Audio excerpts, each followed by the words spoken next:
Nous allons voir comment diffuser vos articles à l'intérieur de votre site internet. Pour cela, nous allons nous connecter à notre tableau de bord WordPress. Ensuite, on va créer une nouvelle page.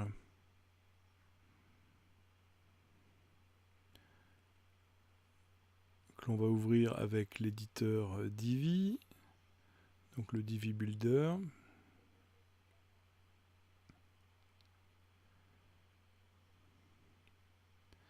Et puis on va faire construire à partir de 0. On va choisir par exemple ici 2 colonnes. On va laisser de côté celle-ci. Et puis on va, dans la colonne la plus large, ajouter un module, qui est un module spécifique pour diffuser les articles, qui s'appelle blog. Vous voyez qu'on a le choix entre blog et Divi Blog Extra. C'est le blog classique de Divi.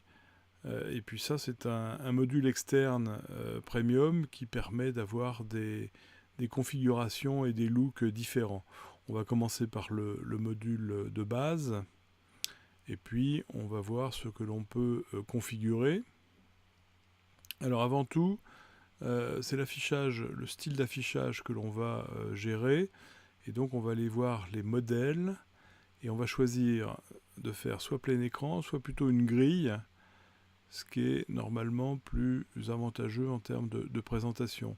Donc la grille, voilà, ça nous donne ceci sans être paramétré, mais vous voyez qu'on a une image, ce qu'on appelle l'image à la une dans un article, le titre, un certain nombre d'éléments ici qui s'appellent les métadonnées, et puis ici un extrait, c'est un résumé que l'on installe dans un espace appelé extrait. On va pouvoir ici choisir à travers contenu ce que l'on va afficher. Alors là, on a mis par défaut, il y a 10 posts. Alors les posts, ce sont les articles. Il y a 10 articles qui sont diffusables. On pourrait imaginer qu'on a un environnement de site et on veut simplement mettre le dernier article que l'on a publié. Donc on pourrait mettre un, par exemple. Et vous voyez que vous avez un seul article. Ça se prête bien à une situation où on aurait par exemple une colonne avec l'article dans une seule colonne, alors peut-être avec un petit peu plus de place, mais dans ce genre de configuration, et notre module blog, on le déplacerait dans cette colonne-là. Ce qui permettrait de mettre ici autre chose, par exemple une image ou quoi que ce soit.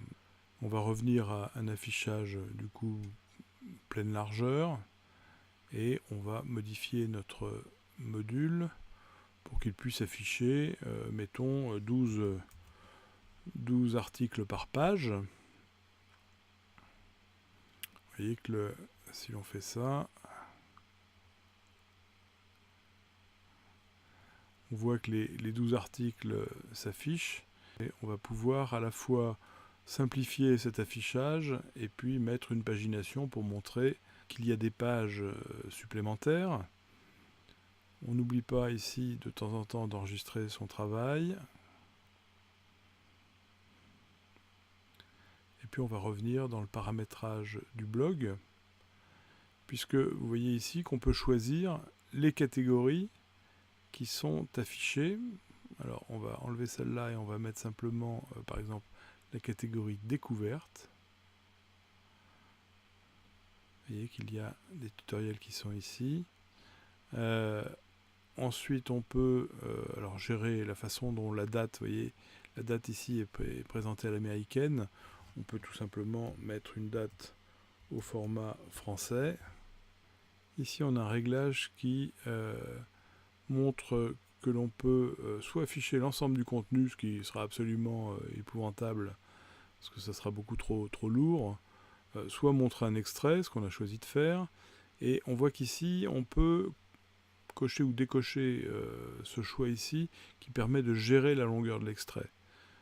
On peut le décocher, puisqu'on va de toute façon rentrer les extraits à la main. Ça n'a pas une grande importance. Les extraits, c'est toujours ce petit texte qui est ici. Ensuite, on va pouvoir choisir les éléments que l'on affiche. Alors on voit qu'on affiche l'image principale, on pourrait l'enlever si on le souhaitait. Et vous n'avez plus que les titres. Mais je trouve que c'est plus joli quand même avec l'image. On peut afficher le bouton Lire plus pour pouvoir aller sur l'article en question. Je crois que c'est important qu'il figure. On n'a pas besoin d'afficher l'auteur. On n'a même pas besoin d'afficher ni la date ni les catégories.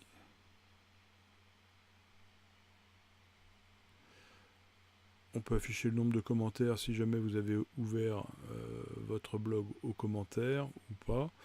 Montrer un extrait, ça donc c'est ici.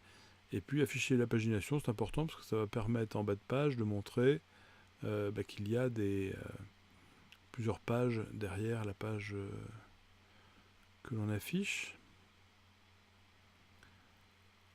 Donc on peut faire enregistrer le brouillon.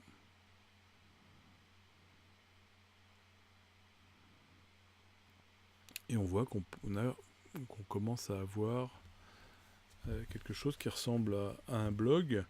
Alors tout ça est paramétrable.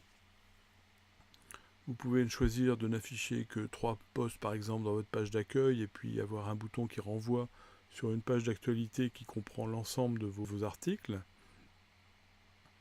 Et puis vous pouvez simplement avoir un bouton qui renvoie vers la page d'actualité plutôt que d'afficher un article. Mais je trouve que c'est assez bien de pouvoir au moins en faire apparaître un en page d'accueil pour montrer la matière que vous voulez mettre en avant et les contenus que vous valorisez.